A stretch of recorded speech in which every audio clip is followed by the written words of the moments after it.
নমস্কার, শুরু করছি আজকের আলোচনা।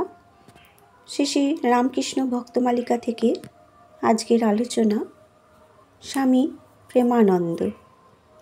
স্বামী প্রেমানন্দ মহারাজের ভক্ত সেবায় কিরূপ প্রেম ছিল সেই বিষয়ে আজকের আলোচনা তুলে ধরা হলো।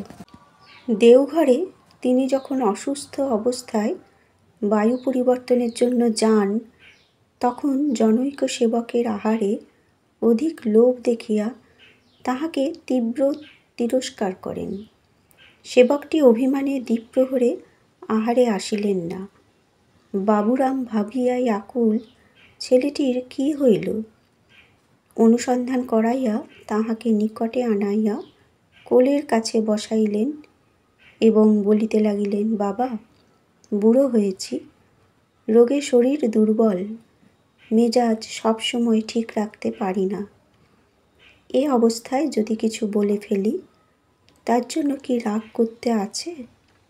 বলিতে বলিতে চক্ষু অশ্রুসিক্ত হইল এবং সে অশ্রুধারায় সেবকের অভিমান কোথায় ভাসিয়া গেল।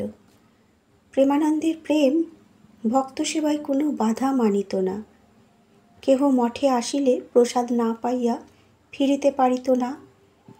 একদিন জনৈক ভক্ত প্রসাদ না লইয়া চলিয়া যাইতেছেন দেখিয়া তিনি ঠাকুর ভাণ্ডারীকে কারণ জিজ্ঞাসা করিলেন। তিনি বলিলেন, ইনি একটুও দাঁড়ালেন না, কি করে প্রসাদ দিই? বিরক্ত হইয়া প্রেমানন্দ উত্তর দিলেন, তবু ডেকে এনে দিতে হয়। যখন মঠের ভেতর এসে পড়েছে, সংসারে থাকলে না নিজে খেতে পেতিস, না বাচ্চাদের মুখে দুটো দিতে পারতিস। এখানে ঠাকুরের এত আসছে, হাতে করে তুলে দিতে পারবি নি? মঠের রাস্তায় বাবুরাম মহারাজকে স্বহস্তে চোর কাঁটা উঠাইতে দেখিয়া জনৈক ভক্ত সবিস্ময়ে জিজ্ঞাসা করিলেন, মহারাজ, আপনি কেন এ কাজ করছেন? প্রেমানন্দ অমনি উত্তর দিলেন, ভক্তেরা কষ্ট করে আসে, অসুবিধা হয়, তাই তাদের পথের কাঁটা সরিয়ে দিচ্ছি। কে জানে এই সামান্য চোর কাঁটার সঙ্গে তিনি কোন অজানা জগতের পথের কাঁটা সরাইতেছিলেন। এই অপূর্ব প্রেম একদা প্রবীণ সাহিত্যিক ও সমালোচক সুরেশচন্দ্র সমাজপতিরও প্রশংসা অর্জন করিয়াছিল। একদিন পংক্তি ভোজনকালে অভ্যাসানুযায়ী আহারস্থলে ঘুরিতে ঘুরিতে প্রেমানন্দ মহারাজ সমাজপতি সকাশে উপস্থিত হইয়া স্মিত মুখে বলিলেন, আপনাকে অভ্যর্থনা করিতে পারি তেমন সম্বল বাক্য ভাব ভাষা কোথায় পাব?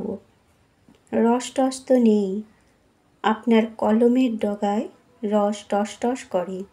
সমাজপতি হার মানিবেন কেন? তিনি প্রত্যুত্তরে বলিলেন, আপনার কথায় আপনি ঠকলেন। স্বীকার করলুম আমার কলমের ডগায় রস আছে, কিন্তু আপনার রস চলায় ফেরায়, কথায়, কাজে, দেহে ও প্রাণে। আরও কি বলিতে চাহিয়াছিলেন, কিন্তু আত্মপ্রশংসায় নিপীড়িত প্রেমানন্দজি পৃষ্ঠ প্রদর্শন করিলেন। উৎসবের দিনে মঠপ্রাঙ্গণে ভদ্রলোক, মুচি, ম্যাথর, ধনী, দরিদ্র সর্বস্তরের নারায়ণী পংক্তি ভোজনে বসিয়াছেন। খিচুড়ি পরিবেশন হইতেছে। তত্ত্বাবধানে নিযুক্ত স্বামী প্রেমানন্দ দেখিলেন, দূরে এক পংক্তি হইতে বারংবার খিচুড়ি দাও, খিচুড়ি দাও এই রব উঠিতেছে। তিনি অবিলম্বে সেখানে উপস্থিত হইয়া পরিবেশককে জিজ্ঞাসা করিলেন, তুমি কি আর কখনো পরিবেশন করনি? উত্তর পাইলেন, আমি বারবার দিচ্ছি, তবু কুলাচ্ছে না, এরা দাও দাও বলে শুধু গোল করছে। প্রেমানন্দ দেখিলেন পংক্তির প্রায় সবই গরিব, ইহাদের অধিক আহার করাই অভ্যাস। তাই সমবেদনায় ব্যথিত হইয়া আবেগ ভরে বলিলেন, আমাদের পেটের ওজনে কি এদের পেটের ওজন করা যায়? জানি না জীবনে কদিন এরা পেট ভরে খেতে পায়। এদের পেটে যে দিন রাত আগুন জ্বলছে। যাও যাও, বালতিটা এদের এক এক পাতে ঢেলে দাও। ঠাকুরের প্রসাদ পেট ভরে খেয়ে নিক। বলিতে বলিতে স্বর শুষ্ক হইয়া আসিল। নয়ন কোণে বাড়ি ঝরিয়া পড়িল। প্রেমানন্দ আর সামলাইতে না পারিয়া অন্যত্র চলিয়া গেলেন। মঠে সমাগতদের সেবার জন্য প্রেমানন্দের হৃদয়ের দ্বার ও ঠাকুর ভাণ্ডারের অর্গল সর্বদাই উন্মুক্ত থাকিত।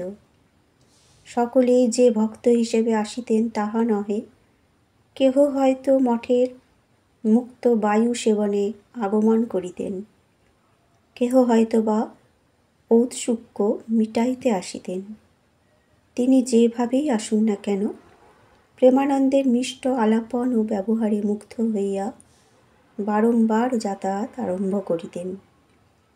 অনেক সময় হয়তো মঠের প্রসাদ বিতরণের সময় অতীত হওয়ার পরে কেহ আসিয়া উপস্থিত হইতেন।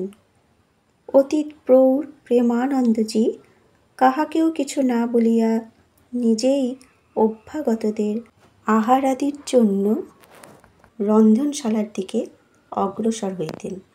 দেখিতে পাইয়া অপর কেহ সাহায্যার্থ আসিলে আশীর্বাদ করিয়া বলিতেন, দেখো, গৃহস্থদের অনেক কাজ করতে হয়, সবসময় কি তাদের সময় মতো আসা সম্ভব? আমরা তাদের জন্য কি আর করতে পারি? একটুখানি তাদের সেবা বই তো নয়। তাতে আমাদের হয়তো শারীরিক একটু কষ্ট হইবে। ঠাকুরের কৃপায় এখানে তো কিছুর অভাব নেই। আমরা কি তাঁর সন্তানদের সেসব দিয়ে ধন্য হব না? রোগশয্যায় শায়িত থাকিয়াও তিনি ভক্ত সেবার জন্য ব্যাকুল হইয়া পড়িতেন। অসুখ বৃদ্ধির আশঙ্কায় কেহ সাবধান বাণী শুনাইতে গেলে বলিতেন, এ আমার স্বভাব। ভক্তদের সেবা ও ঈশ্বরের পূজা এক জিনিস। দেহত্যাগের দিন দুই পূর্বে মঠের জনৈক সেবককে ডাকিয়া বড়ই আকুল কণ্ঠে বলিলেন, তুমি একটি কাজ করতে পারো? সেবক সাগ্রহে উত্তর দিলেন, বলুন, কি করতে হবে? প্রেমানন্দ বলিলেন, ভক্তদের সেবা করতে পারবে? তিনি বললেন, খুব পারব। প্রেমানন্দ আবার আবেগ ভরে বলিলেন, এটা কিন্তু ভুলো না। ঠাকুরের প্রসাদ পাইলে ভক্তদের পরম কল্যাণ হইবে। ইহাই ছিল তাঁহার সুদৃঢ় বিশ্বাস। আর বলিতেন, একবার যখন পুণ্যস্থানে ঠাকুরের স্থানে এসেছে, তখন দুটো ভালো কথা শুনে যা। বস্তুত বাবুরাম মহারাজের নিকট যাহারা আসিতেন তাহারা দেহ ও মনের ক্ষুধা মিটাইয়া গৃহে ফিরিতেন এবং সেই অমৃতের লোভে পুনঃ তাদের চরণ মঠাভিমুখে ধাবিত হইত। বয়স্ক ভক্তদের সহিত কলেজের ছাত্ররাও তাহার নিকট আসিত এবং তিনি অকাতরে তাহার সময় ও জ্ঞান তাহাদের সেবায় ঢালিয়া দিতেন। এইরূপে কত যুবকই না তাহার উদ্দীপনায় সন্ন্যাস অবলম্বনপূর্বক তাহারই অনুসৃত পথে চলিতে দৃঢ়পণ হইয়াছে। প্রেমানন্দের অধিকতর পরিচয় লাভের জন্য অতঃপর তাহার চরিত্রের আরও কয়েকটি দিকে দৃষ্টি নিক্ষেপ করিলে মন্দ হইবে না। শ্রীরামকৃষ্ণের উদার ভাব এবং বাবুরামের পূর্ব সংস্কারের সংঘর্ষে অনেক ক্ষেত্রে চকিতে এক অপূর্ব আলোক বিচ্ছুরিত হইয়া সকলকে মুগ্ধ করিত। পুরীতে বাসকালে একদিন বাবুরাম মহারাজ দেখিলেন মন্দিরের সম্মুখেই খ্রিস্টান প্রচারকেরা যিশুর মহিমা ঘোষণা করিতেছে। অমনি তাহার জাতিগত সংস্কার সহসা ক্ষুভিত হইয়া বাধাদানে অগ্রসর হইল। তিনি শ্রোতৃমণ্ডলীর পার্শ্বে দাঁড়াইয়া উচ্চৈঃস্বরে চিৎকার করিয়া উঠিলেন, হরি বল, হরি বল, হরি বল। সঙ্গে সঙ্গে শত শত নরনারীর কণ্ঠে নিনাদিত হইল, হরি বল, হরি বল। সভা ভাঙিয়া গেল। পাণ্ডারা বাবুরামকে ধন্যবাদ দিয়া বলিল, আমরা এতদিন ভয়েই কিছু করতে পারিনি। প্রেমানন্দের ভাগ্যই কিন্তু আসিল বিজয় উল্লাসের পরিবর্তে গভীর বিষাদ। রাত্রে তিনি স্বপ্নে দেখিলেন ঠাকুর দর্শন দিয়া বলিতেছেন, হ্যাঁ রে, ওদের সভা ভেঙে দিলি কেন? ওরা তো আমার নাম, আমার কথাই প্রচার করছিল। কাল ভোরে উঠে গিয়েই ক্ষমা চাইবি ওদের কাছে। বাবুরাম প্রত্যুষে উঠিয়ায় শশব্যস্তে অন্বেষণে নির্গত হইলেন এবং বহু কষ্টে খ্রিস্টান প্রচারকদের বাটির সন্ধান পাইয়া ক্ষমা চাহিয়া আসিলেন। বন্ধুরা, মহারাজের এই প্রেম, ভক্তদের প্রতি অপার ভালোবাসা, আরও কিছু প্রসঙ্গ পরের ভিডিওতে তুলে ধরা হবে। ধন্যবাদ।